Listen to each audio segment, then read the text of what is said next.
Hello, Trà Vinh xin chào các bạn. Hôm nay thì mình chia sẻ cái công thức làm bánh hấp nha. Bánh da lợn với đường thốt nốt, vừa mềm vừa dẻo vừa dai và có độ béo ngậy từ nước cốt dừa. Phần bột thì thơm đường thốt nốt nè, ăn nó ngon và nó lạ miệng nữa. Thì mời các bạn cùng vào bếp để thực hiện món bánh ngon dân dã này nha. Ở đây thì mình chuẩn bị nguyên liệu.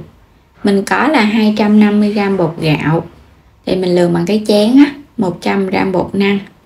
Hai phần này là 250g nè, các bạn dùng loại mịn hoặc là loại hạt như mình đều được nha. Tiếp theo nữa là 800ml nước cốt dừa, thì mình lường bằng 2 cái ml này nè. Nước cốt dừa đậm thì nó béo ngon. 250g đường thốt nốt.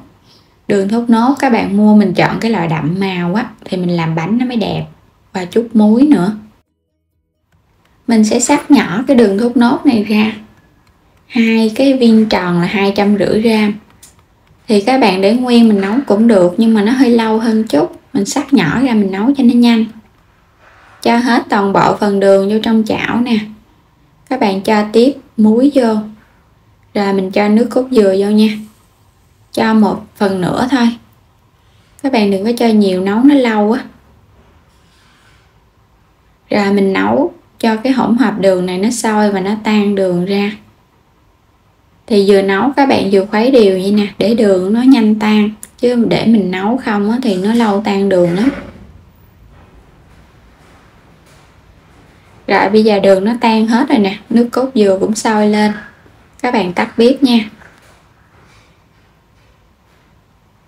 Pha bột luôn ha, mình cho hết toàn bộ phần bột mình đã chuẩn bị vô, gồm có bột gạo, bột năng. Thì hai loại này là 350g. Trộn sơ cái. Rồi mình sẽ lấy nước cốt dừa hồi nãy mà mình còn chừa nước cốt dừa nguội á. Mình cho cái phần nước cốt dừa nguội vô trong cái nước cốt dừa nóng luôn nha, để hòa tan cái cho nó nguội bớt. Chứ các bạn mà cho nước nóng vô thì bột của mình nó sẽ bị sượng á, nó khó tan. Rồi bây giờ mình sẽ cho vô từ từ nè. Cho vô một ít thôi. Rồi các bạn trộn. Thì nước cốt dừa nó ấm ấm á, bột của mình nó nhanh tan lắm. Còn nó sôi lên thì nó dễ bị óc trâu phần bột á. Khuấy một chút thì nó bắt đầu nó tan bột à. Khuấy cho nó tan kỹ luôn. Rồi các bạn hãy lấy nước cốt phần còn lại mình cho vô. Cho hết cái phần còn lại vô luôn nha. Rồi khuấy đều lên thì các bạn sẽ để phần bột này khoảng 15 phút nha, cho nó nở ra kỹ thì bánh nó mới ngon. Khi bột nó nở thì các bạn chuẩn bị cái khuôn, mình dùng khuôn này là khuôn 20. Quét sơ một lớp dầu ở bên dưới. Xong rồi các bạn đem cái khuôn đi hấp. Cho khuôn của mình nó nóng nha. Và nước phải sôi. Hãy lấy bột cho vô. Thì bột này mình sẽ chia làm 3 lớp. Mỗi một lớp mỏng thì mình chỉ cần hấp trong 5 phút à. Sau 5 phút thì cái lớp bột này nó đã đặc lại nè.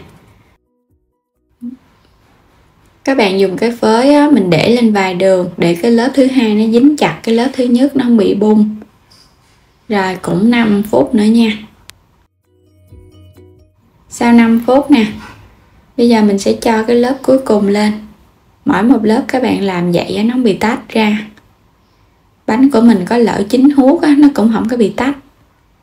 Và cho một lớp cuối cùng nữa. Xong rồi mình đậy nắp và mình hấp 15 phút cho bánh chín hoàn toàn luôn. Sau 15 phút thì bây giờ bánh nó chín rồi. Bột nó sẽ trong. Các bạn dùng cây que mình xăm vô trong bột, không thấy bột ướt là bánh chín.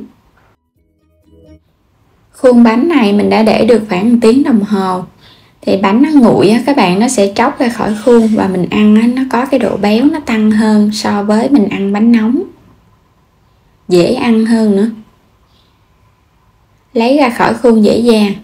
Bánh hoàn toàn không có bị dính khuôn. Rồi mình sẽ cắt bánh nha. Các bạn phủ thêm cái màng bọc vô trong cây dao cắt bánh để cái bánh nó được láng hơn. Cắt ra những cái miếng nhỏ vừa ăn.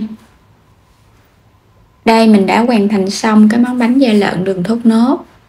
Chỉ với hai loại bột quen thuộc cùng với đường thốt nốt kết hợp sẽ cho ra món bánh dân dã, vừa ngon, vừa thơm, vừa béo nữa.